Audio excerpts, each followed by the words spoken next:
Hello everyone, this is Anuradha Sharma and you're watching my channel IELTS with Anuradha. At the end of the test, you will be given 10 minutes to transfer your answers to the answer sheet. Now turn to Part 1. Part 1.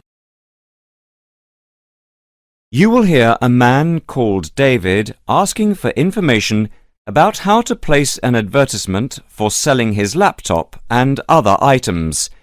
First, you'll have some time to look at questions 1 to 5.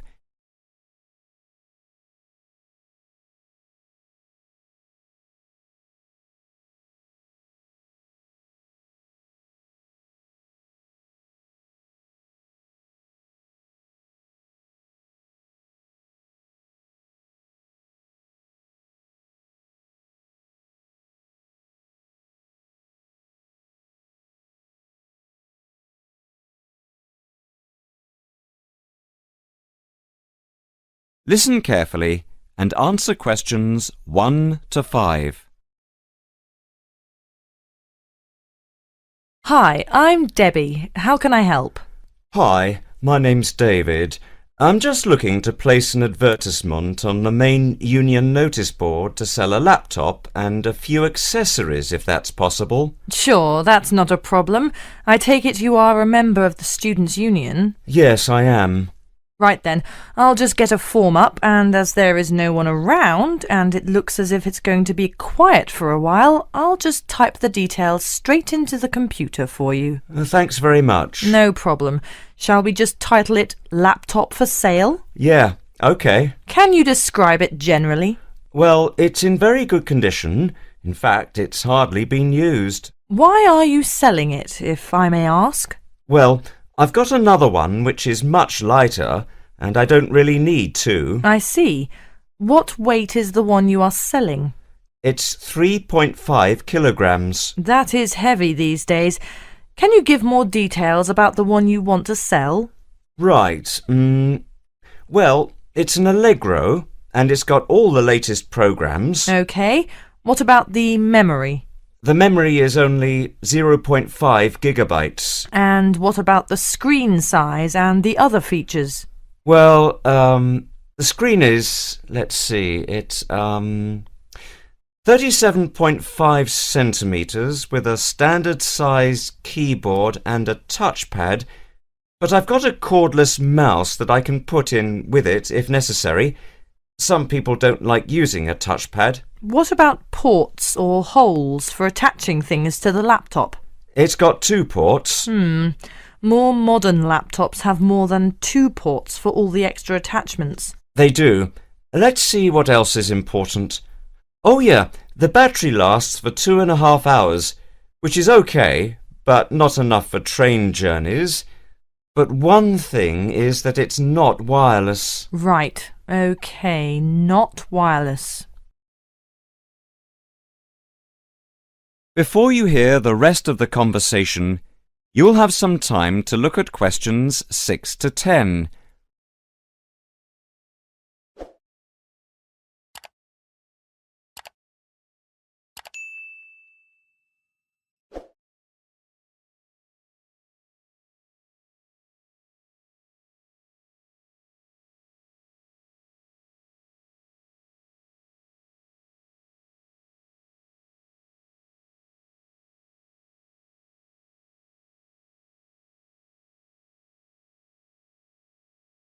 Now listen and answer questions 6 to 10.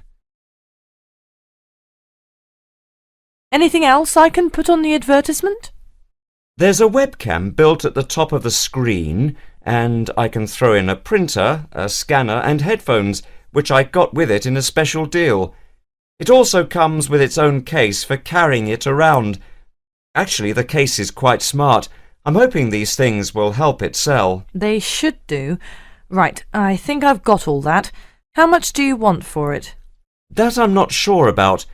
It's worth about £900 to £1,000 new. Yeah, but you won't get that much if it's used, and even if it's in good condition.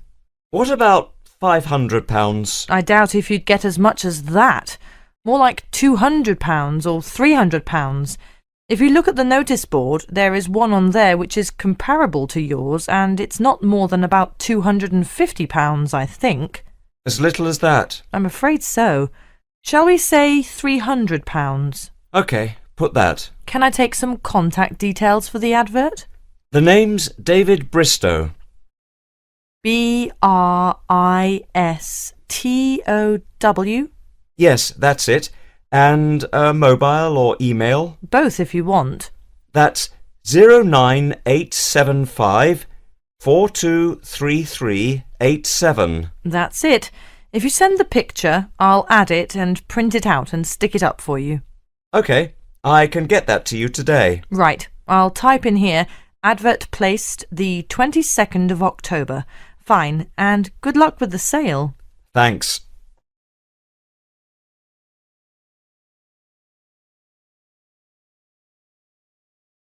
That is the end of part 1.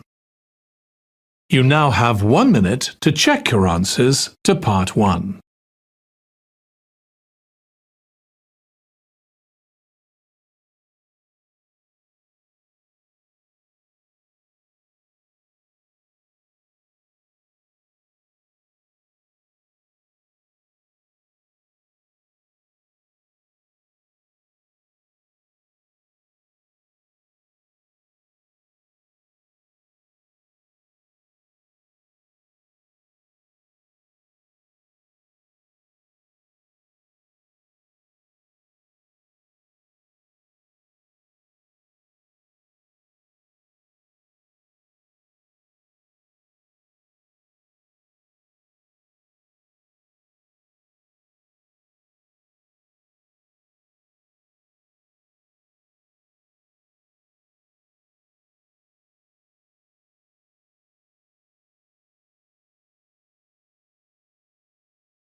Part 2.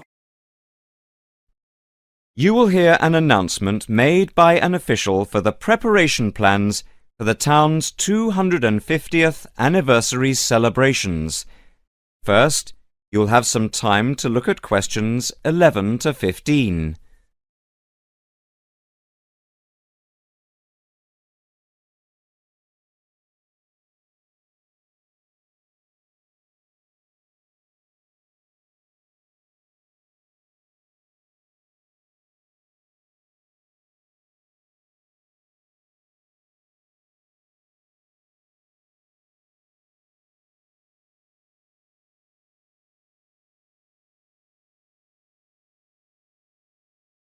Now listen carefully and answer questions 11 to 15. And now for the preparation plans for the town's 250th anniversary celebrations. We are going to follow the same system we had last year, but with a few changes to increase the party spirit. First of all, this time we are going to make the concert on the beach open to everyone without charge. This is because we have been given money by the council for the celebration, and also because last year we had so many problems with keeping people out who had not paid. And on top of this, people will not have to pay for refreshments either, as these are being donated. Right now, we are going to divide into 4 teams. The first one, the beach team, will be responsible for cleaning up the beach on the Saturday morning, picking up litter, bottles, plastic bags, wood, and anything else that's lying around. Everyone is meeting at the beach shop at 8 a.m. It's an early start, but we want to give everywhere a good, thorough clean. We have had permission from the council to close the beach to get it ready for the anniversary celebration on Sunday. The second team will be responsible for setting out seating in the square for the speeches and prize giving. Again, an early start is preferable, but the vans with the seats can't be there until 9 a.m. So shall we say that everyone should meet at the village hall at 9:30? Starting then will allow extra time if the vans are late. Before you hear the rest of the talk, you will have some time to look at questions 16 to 20.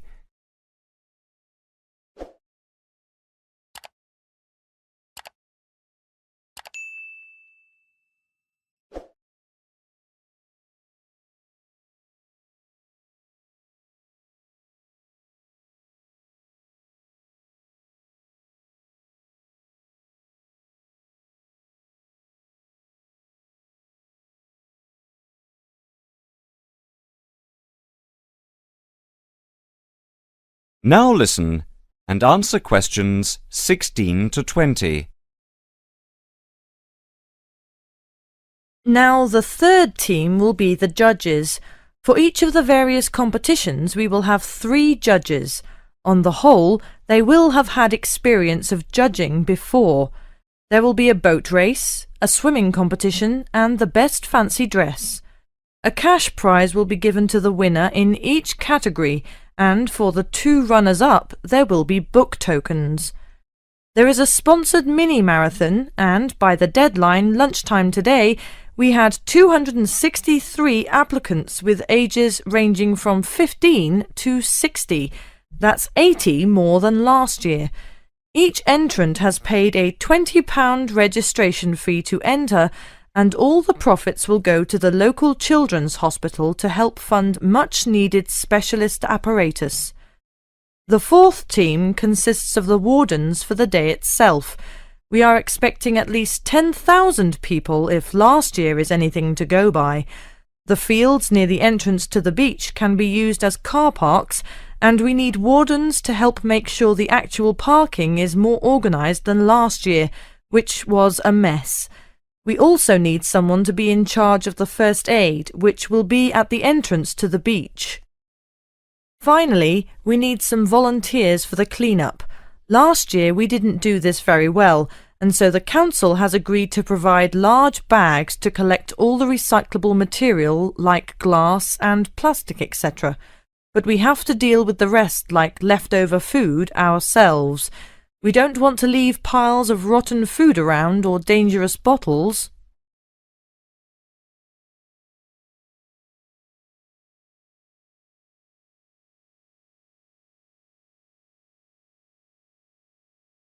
That is the end of part 2. You now have 30 seconds to check your answers to part 2.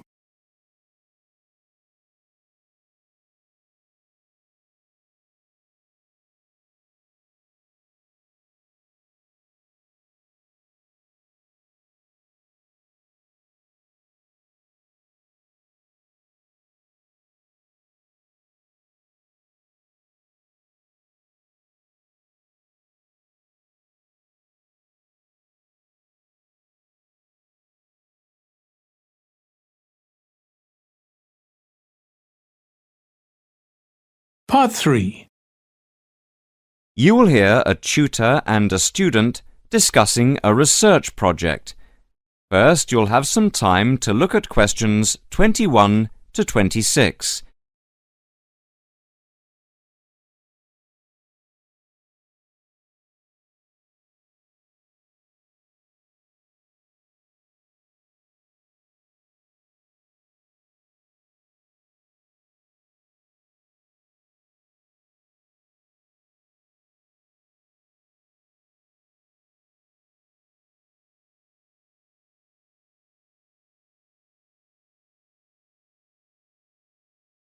Now listen carefully and answer questions 21 to 26.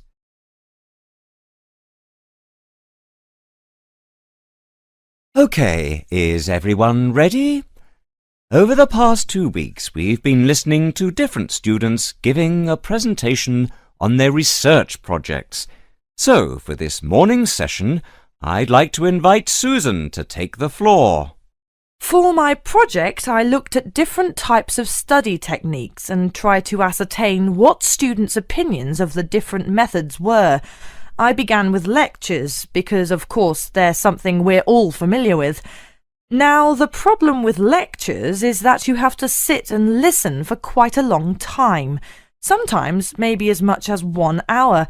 Yet people's average concentration span is only about 20 minutes.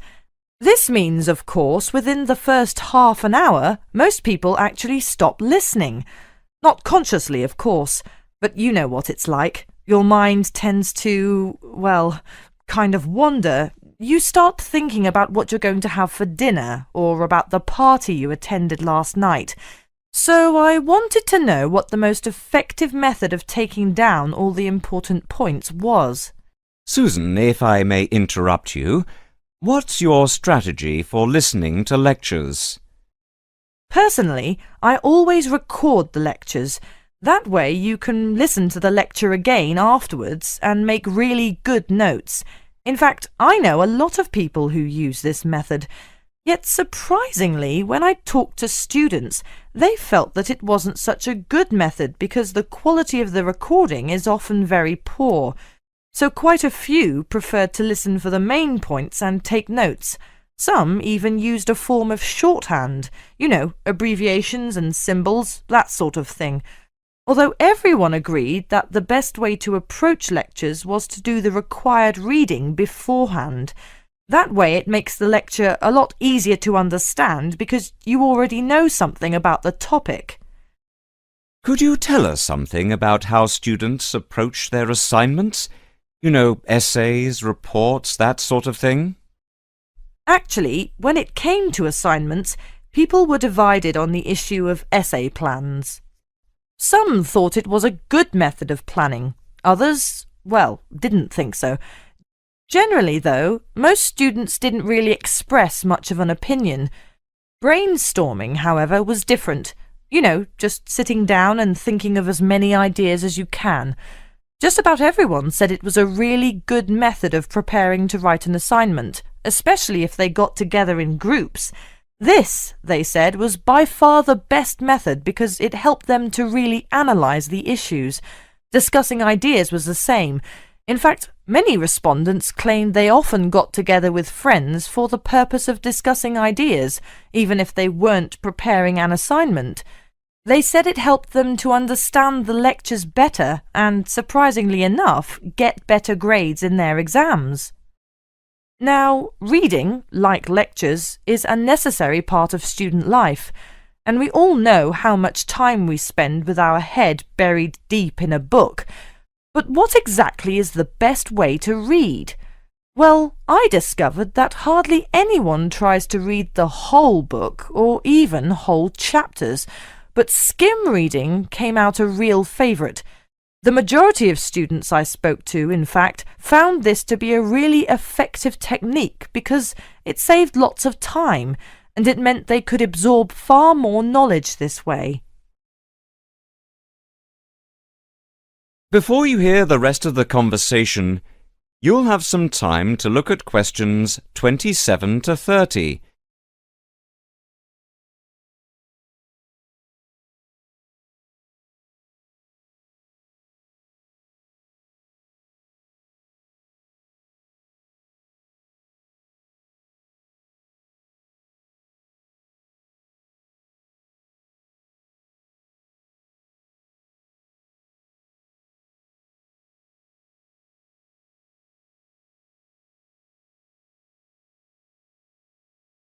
Now listen and answer questions 27 to 30.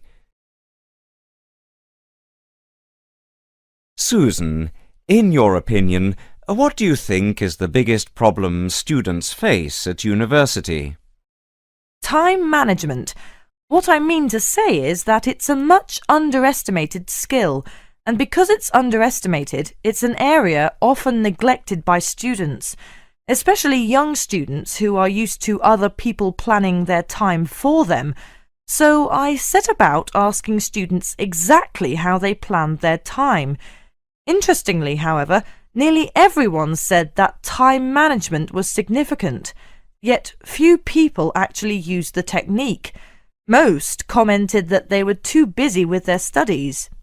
When it came to studies, I found that the vast majority of students worked part-time, generally in the evening, which most respondents claimed was the best time to study because they'd been thinking about the subject all day and many ideas were fresh in their minds.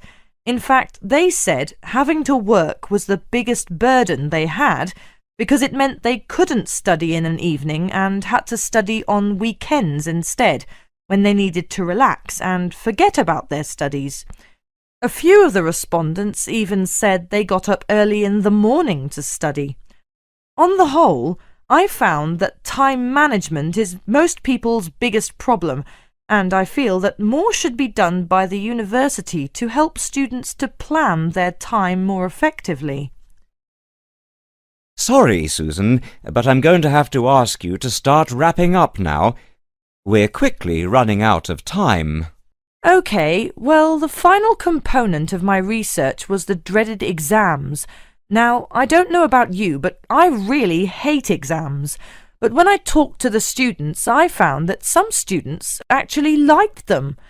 They were very much in the minority, though, and most students preferred not to have them.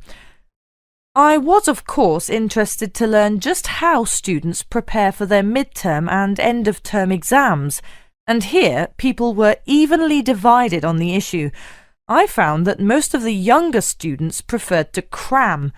That is to say, they'd spend many hours just before the exam trying to learn as much as possible. Some even said they stayed up all night and never went to bed, and this was because they were too interested in their social life to pay much attention to exams during the term. Older students, however, were much more conservative. They tended to read much more widely and spend time thinking about the topic, making notes and so forth. They did revise, of course, but they rarely spent time cramming. Cramming, they said, is of no use because you only remember the information for the duration of the exam and forget it afterwards.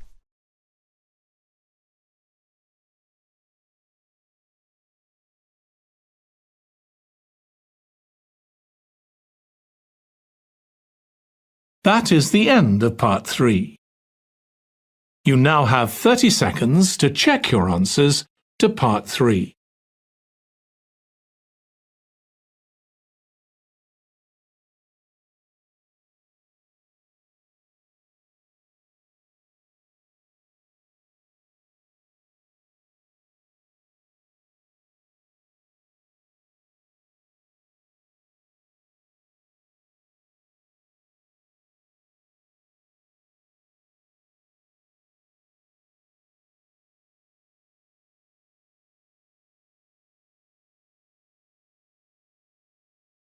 Part 4.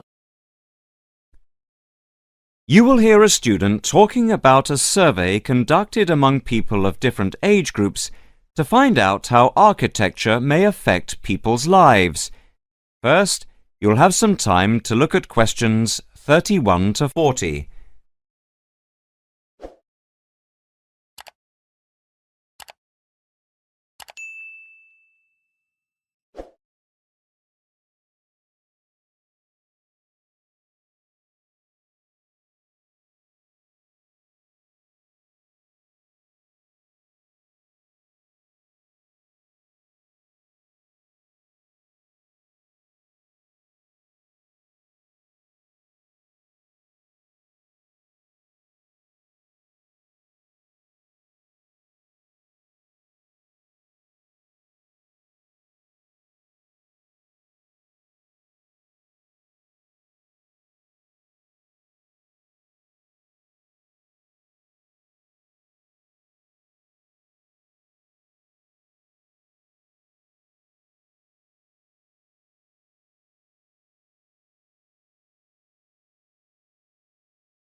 Now listen carefully and answer questions 31 to 40. My group has been doing a project on the importance of architecture in people's lives and whether it has any impact on the lives of people in general. The main part I have played is in the collection of data to find out what effect, if any, various buildings have on people's mood, i.e., whether ugly buildings make people unhappy and whether beautiful buildings do the opposite. We had originally thought of starting measuring people's reactions by using a questionnaire with about 40 questions, which we were going to hand out to people, including students at the university. But we were worried that doing the questionnaire would be too time-consuming for people to fill in, so we gave up the idea. I then asked several of the postgraduate students for advice. One of them came up with the simple idea of showing people images of various buildings from different eras and styles instead of giving out the questionnaire, and asking them to indicate how they felt on a scale of 1 to 5 about the images, where 1 was unhappy and 5 was very happy. People would also be given the option of not saying what they felt. Using the scale meant that it would be much simpler to record people's reactions. I decided to follow this advice, and so the first stage was to collect a large number of images. I used Google to print off colour images of views of houses and apartment blocks where people live, and different types of buildings where they work. I started with about 30 or 40 and reduced them to 10 images. Media resources in the Amory building at the Judd Street branch of the university helped me produce the final images. I had them blown up to A4 size, and we used colour rather than black and white to make the detail on the images clearer. We made 5 sets of images, and for protection when handling, we pasted the images onto hard card. Then, using a machine to wrap them with plastic, we laminated the cards. 5 of us targeted different age groups. We went to a local school where we obtained permission to ask a group of teenagers between 11 and 18. We also asked a sample of the general public, including tourists from all over the world, as they exited the Tate Modern in London, what they thought. We aimed to ask people from different age groups, namely 20 to 40 and 50 and over. What our group learnt most from the project was first of all the value of teamwork, and secondly, we found that we had to appoint a leader to stop us pulling in different directions and falling apart, so this turned out to be an invaluable lesson for all of us. As to the findings, for us they proved intriguing. In the end, the sample consisted of 311 respondents. I thought initially that people wouldn't be interested in taking part. With the youngest age group, their reaction was very mixed. It was clear that the youngest group had no pattern of preference at all, as they frequently gave no reaction to the pictures. For the 20 to 40 age group, we found that they tended to score more in the middle range, around 3. We found that out of the 3 groups, the most likely to be favourably affected by the images, that is, they were more likely to score the images as 5, were those aged 50 and above. And nobody in this age group failed to say what their reaction was, which was unique for the 3 groups. In total, I have to say that about 71 people indicated that they had no reaction at all to an image. Our general conclusion is that we need to find out more about why people react as they do, by perhaps giving them a chance to give reasons for their decisions. I would like to finish there and give my teammates a chance to add anything I have missed or take any questions or suggestions.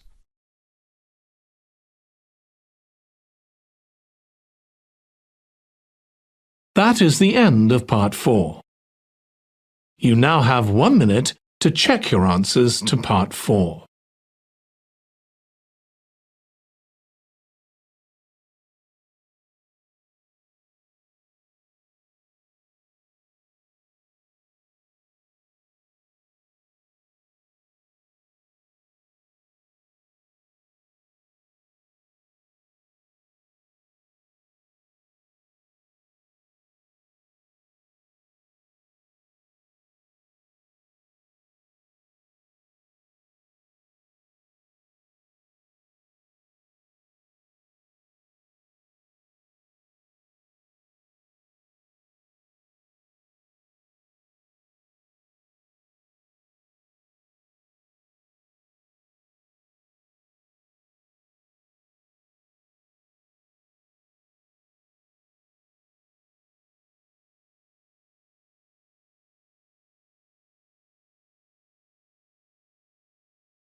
Thank you for watching and stay tuned for more videos.